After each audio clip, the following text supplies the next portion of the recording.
Hello, I'm the Media Wiz, because one art form wasn't enough. And what do you know? It's time we look at yet another web cartoon. So not counting the vlog video I did talking about Peach Creek, the last animated pilot I reviewed was the Western comedy Cliffside, a series that never went past the pilot phase due to lack of interest. But on the plus side, the creator, Liam Vickers, did go on to create a proper web series with murder drones, which at the time of doing this video is almost done its first season. And as for some quick updates on the other webtoons I've previously covered, Has-Been Hotel recently dropped on Amazon Prime, Hell of a Boss is halfway through its second season, Long Gone Gulch is currently on hiatus on account of the strikes in LA, and as for Guardians of Pondonia, no new videos have been released as of late, but it seems that Sean Keller is still experimenting with some other stuff on his channel. Interestingly enough, even though I planned on reviewing pilots like this, as well as some other web series throughout the course of this year, I gotta give a shout out to longtime fan Jasmine Bryant for requesting them, as well as suggesting the ever-trippy Raggedy Ann and Andy A Musical Adventure as well. I will eventually look at Raggedy Ann and Andy at some point down the road, but for now, we're going to be starting a little trilogy of reviews for these heavily requested web cartoons, starting with the one that swept the internet last year, The Amazing Digital Circus. Digital Circus was created by Gooseworks, who previously worked on the Has-Been Hotel pilot, along with the brother duo behind the SMG4 YouTube channel and their production house, Glitch Animation. And what do you know? They're the same company behind another animated series, Murder Drones, which I promise I'll get to eventually. I'm just waiting for the first season to end. With Gooseworks having previous experience with online art and animation on her own YouTube channel for years, this series was originally announced in January of last year, and since then the pilot dropped in October and gained over 100 million views in the span of 1 month. Meaning yes, it is now the most viewed animated pilot on YouTube, even surpassing the Has-Been Hotel pilot. So was all the hype worth it? Let's find out for ourselves. This is the pilot for The Amazing Digital Circus. We begin with an opening cutscene showing us the titular Digital Circus as we're thrown into a monologue from the circus ringleader, personified wind-up teeth man, Kane.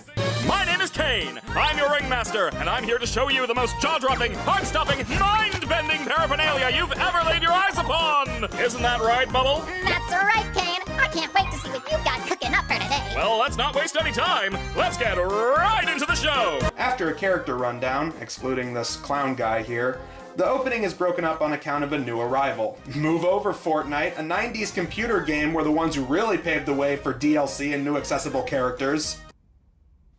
What's going on? I put on some weird headset and now I'm here. Oh, I see. This is yet another story involving someone who gets sucked into a video game world. But I'm sure she'll be alright, as long as they don't do any forced urban 2000s lingo or a terrible rock rap song. I think we'll be in good hands. The Amazing Digital Circus is a place to be enjoyed by all ages. You, my friend, stumbled into an incredible world of wonders where anything can happen! Except for swearing.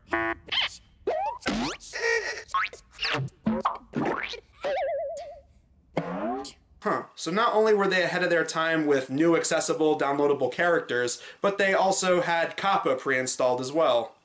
Well, if anything, Gup289 would be happy about that. Do you absolutely think it is necessary to spew out dirty language and have it bounce off a viewer's eardrums? Here we're given more detail to our ragtag team of characters. Ragatha, a ragdoll who tries to give a warm welcome, Zubul, the sassy, moody one of the group who's a jumble of shapes, Kinger, a king chess piece who's apparently been there the longest and on the brink of a nervous breakdown, Gangle, who's always upset that her happy theater mask is broken, and Jax. No, not that Jax. God, I cannot stand that song. No, this Jax is a smarmy, smug rabbit man with a Totoro smile. And hey, does his voice sound familiar at all? Kane, is this one of your NPCs or is this a new sucker? Because if it's a new character, we're gonna have to redo this whole theme song. Fights, no pranks, no problematic language. Her words, not mine. That's right, it's the Has-Been pilot voice for Angel Dust. And honestly, I gotta give the actor credit. When I was first told that it was the same person, I thought it was just going to sound like Angel again. But when I watched this for myself, I honestly couldn't figure it out, aside from the occasional line here and there. Now I get it! This is a dream! And I should just play along until I wake up, right? Whatever you say, kid. Kane then takes her on a tour of the land, consisting of the circus tent, a lake, and a carnival, as well as the Void, a place so cryptic and mysterious, even Kane doesn't seem to know that much about it. So in other words, it's the place that's beyond their borders and you must never go there, Simba. But something tells me this will come back into play later. Oh, and apparently the sun and the moon have faces and can talk, because of course they can. Hello, Kane. I love you. Let's get out of here before the moon gets frisky. Now this is something I actually really liked about this pilot. It stays consistent within its world. The show itself takes place inside of a 90s computer game aimed at children, so it would only be fitting that characters wouldn't be allowed to use any kind of profane language, and they do it in a very creative way. And on top of that, there's very little sexual innuendo all throughout this thing, which I find a breath of fresh air considering a lot of adult animation as of late has been relying on easy sex jokes or characters just simply swearing as humor. So I give them props for not only breaking the mold, but also staying consistent with the world they've established. By the way, what exactly is the Jester girl's name again? My name is, oh God! Why can't I remember my name? Nobody can remember their name once they enter the digital circus. I don't care, just pick anything. Let's see. What do you think of... I don't... You're right, terrible. Let's try that again. It's still better than most of the usernames that famous Twitch streamers have. What do you think of Pomni? Sure. So now that she has a name, Kane decides to send everyone on their mission for the day, collecting the Gloinks, these sentient shape creatures. And like that, he just pisses off to let them solve the infestation problem on their own. And I love how no one is at all fazed by these things running around. They've been there for so long, they just don't care anymore. If anyone needs me, then f off. Oh God! Oh Jesus!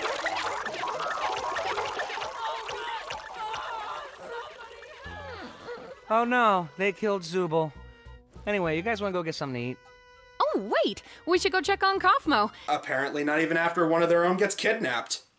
Anyway, Pomni, still trying to go along with all this, thinking it's all just a dream, decides she'll join these guys when they go check on Kaufmo, the omitted clown guy from the beginning. And of course, Jax puts the one who's always sad and the one who's about to crack in charge of the rescue mission. Okay, I laughed at that mostly because it reminds me of this gag from Smiling Friends. I guess we could try to make the world see the good side of Mr. Frog. How hard could that be? See, little stuff like that usually gets me to laugh, and I really appreciate that this kind of humor is being utilized a lot more in animation these days.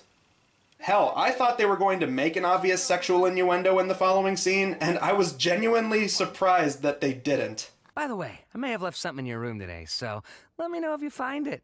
You're not afraid of centipedes, are you? Jax! That's literally my only fear. Why would you do this? What? It could be a completely unrelated question. You'll never know until it's too late. Anyway, they finally get the door to Kaufmo's room opened, and it seems he's evolved into that corruption blob thing from that Pibby pilot on Adult Swim. As they've been alluding to all throughout, apparently you turn into one of these corrupted monstrosities once you've gone insane from trying to find an exit from the game. Jax abandons the two, leaving Ragatha to become injured by the beast and start glitching out.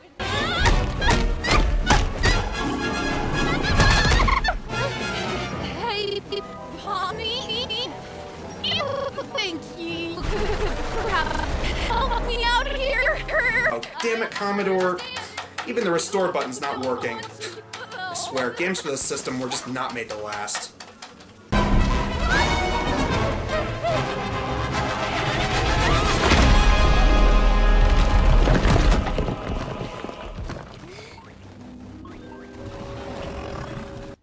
Ragatha? That was your name, right? Over here. I didn't know what to do. It's okay. What you need to do right now is find Kane. He'll be able to fix me up and take care of Kaufmo. So while Pomni runs off to find Kane, Jax meets up with Gangler and Kinger and kicks them down the gloink hole.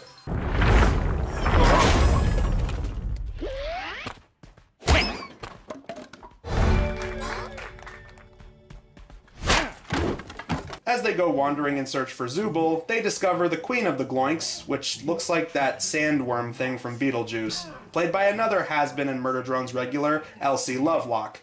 What form of non-Gloinkinian mass dares presume presence in the nest of the Gloink Queen? Oh, is that who you are? You know, you could have asked for my consent before forcing me to see something so completely and utterly disgusting. Meanwhile, Pomni continues looking around for Kane, but always comes up short, all the while dodging the code-breaking cluster. But soon, things start to look up for her as she finally finds an exit door. But it seems that it just traps her in an endless loop. Oh great, now you gotta take the game disc out and wipe it down. Damn game glitches.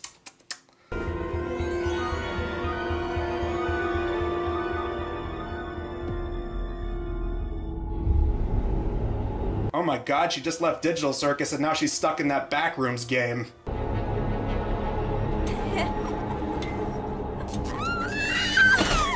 Before Pomni can go full Joker mode, she runs through the next exit door and winds up back in the void. See? I knew it was gonna come back.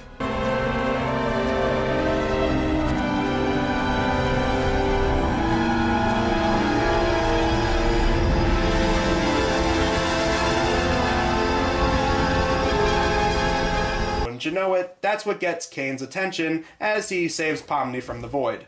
While that's going on, the abstracted Kaufmo monster ends up down the cavern and attacks the Gloink Queen. The others manage to escape through the conveniently placed escalator.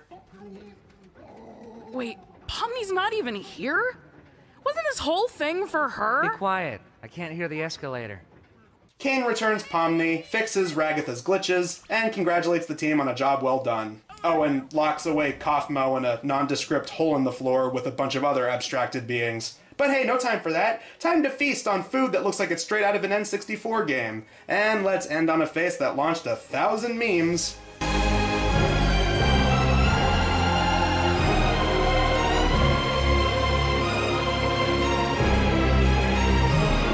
So that was the pilot for the Amazing Digital Circus, and I really enjoyed it.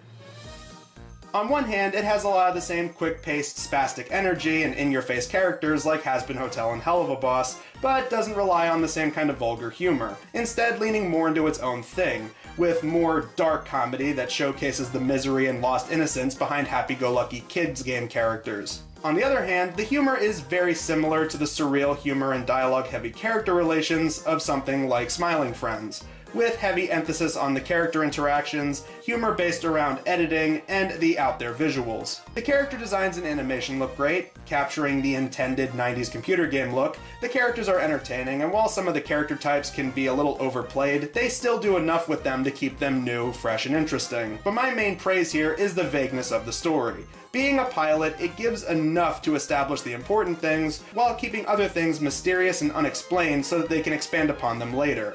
I am happy to report that they are going forward with an 8-episode first season sometime soon, and surprisingly, this pilot was even considered for an Annie. Much like other webtoons I've reviewed, and other ones I will be reviewing later on, this just goes to show that we're entering a new animation renaissance, where us internet nerds can actually blow up, and even in some cases, shine more than the established big studios can. Although, I feel like there's something I forgot to mention throughout this review. Let's see, what was it?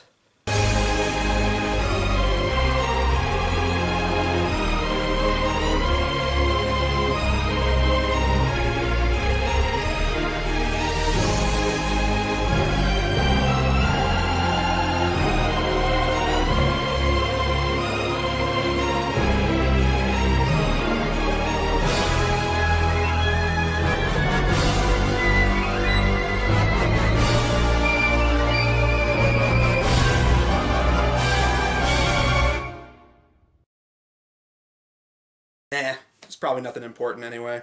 Until next time, I'm the Media Wiz, because one art form wasn't enough.